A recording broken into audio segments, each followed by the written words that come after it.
بسم اللہ الرحمن الرحیم۔ کتاب قصص القرآن جلد سوم،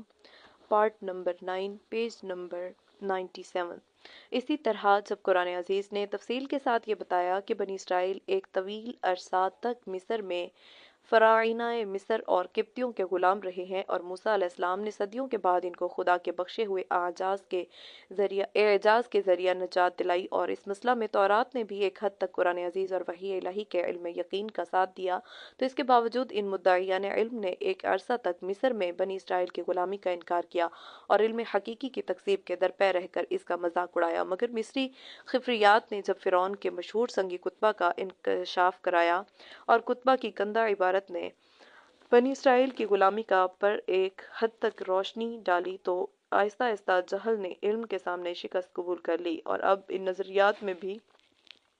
تبدیل ہونے لگی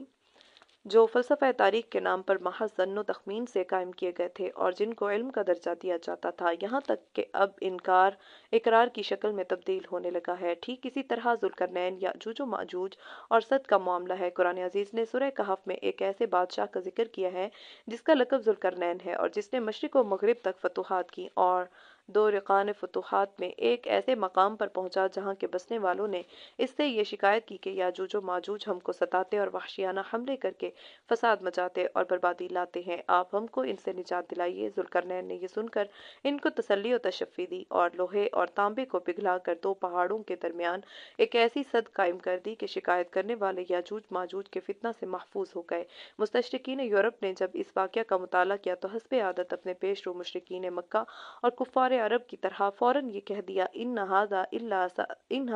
اساطیر الاولین، یہ قرآن کچھ نہیں ہے مگر پہلے لوگوں کی من گھڑت کہانیاں، اور بڑے زور و شور کے ساتھ یہ دعویٰ کیا کہ ذوالقرنین کا یہ قصہ اخبار قرآنی کے اعجاز اور عبرت و موعظت کے لیے حقیقی واقعہ نہیں ہے بلکہ عرب کی ایک فرسودہ داستان ہے، بے سروپا کہانی کو وحی الہی کی حیثیت دے دی گئی ہے، اور ورنہ تاریخی دنیا میں